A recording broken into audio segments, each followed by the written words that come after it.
আপনি দেখেন জুলাই মাস থেকে সরকারি কর্মচারীদের বেতন বাড়বে। বাড়বে তো। সরকারি কর্মচারীর সংখ্যা কত? কাগজে কলমে 19 লাখ, 4 লাখ ফাঁকা আছে, 15 লাখ।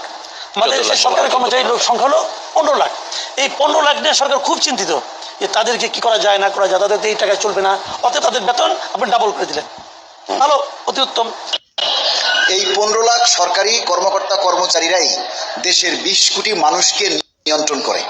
এই 15 লাখ সরকারি কর্মকর্তা কর্মচারী সরকারের 2 হাত হয়ে কাজ করে। এই 15 লক্ষ সরকারি কর্মকর্তা কর্মচারীরাই রাষ্ট্রের উন্নয়নের টাকাকে সচল রাখে। সরকার তাদের কথা চিন্তা করবে না তো আপনার কথা চিন্তা করবে? আর বলছেন পাবলিকের কথা।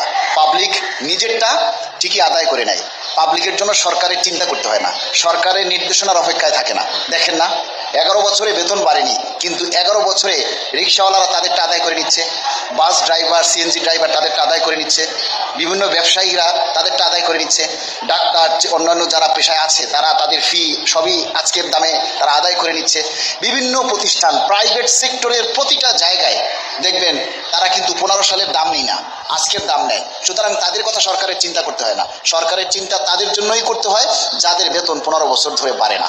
তাদের বেতন বাড়ানোটা সরকারের ইচ্ছার উপরই নির্ভর করে এবং সরকার তাই তাদের কথা চিন্তা করে, পাবলিকের কথা চিন্তা করা লাগে না। পাবলিক কখনো সরকারের কথা চিন্তা করে না, কিন্তু এই 15 লক্ষ কর্মকর্তা কর্মচারীরাই সরকারের কথা চিন্তা করে।